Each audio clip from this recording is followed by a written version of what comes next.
The sunflower. The path was endless and hot before me. I had left the cool shade of the house in search of the heat, and had found it as soon as I stepped out onto the dirt road that now beckoned my feet. I had walked this path 1,000,000 times. Hail, snow, spring rains, they were all the same to me. But I was never quite as drawn to it as I was now, in the heat of the late summer, when the earth was so dry that it cracked, and the air was so laden with memories of the bygone season that it whispered secrets in a language only children and old women understood. I was neither, so the whispered secrets were nothing but crickets to me. I turned a corner and reached the sunflowers.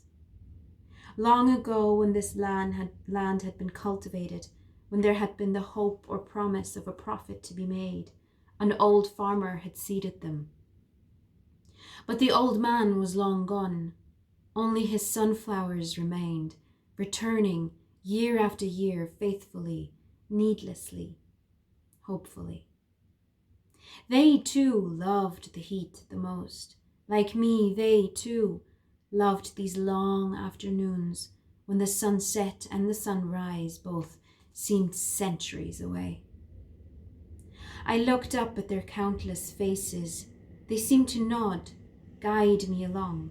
Their strong, dark green stems seemed to invite me to linger in the shade beneath them. But not today. Today, the path was calling me.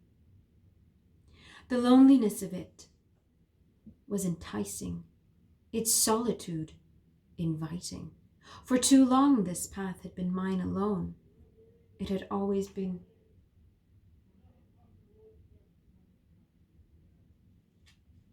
For too long this path had been mine alone. It had always seemed narrow, not quite broad enough for 4 feet. But today, it seemed wider, as if I was more willing to give room to someone else. Above me, the full and sated yellow of the sunflowers sang in the air, vibrating in a myriad of frequencies as deep and wide as the summer herself.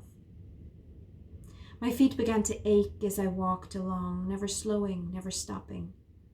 Before me, the late season stretched hot, baking, lonely.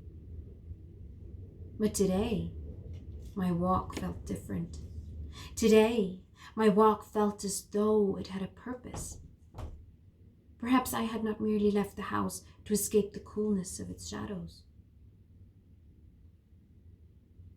He sat by the wayside, long hair glistening in the heat. Leaning back, he looked toward the sky, soaking the dry sunlight into his pale skin. He felt me before he saw me, but did not move. I kept a steady pace. There was no rush. I was in no hurry to get to him. He would be there when I reached him. Centuries passed us by, the yellow decaying around us and the heat ever brighter between us, and still I walked towards him. He never drew nearer, just patiently waited on the side of the path, surrounded by sunflowers, always at a distance. I stopped for a moment, let the sun soak deeper into me, and picked a flower that grew slightly smaller, slightly weaker than the others. When I straightened back up, he had stepped into my path, and now, finally, each step did take me closer. Now, finally, I would be able to one day reach him.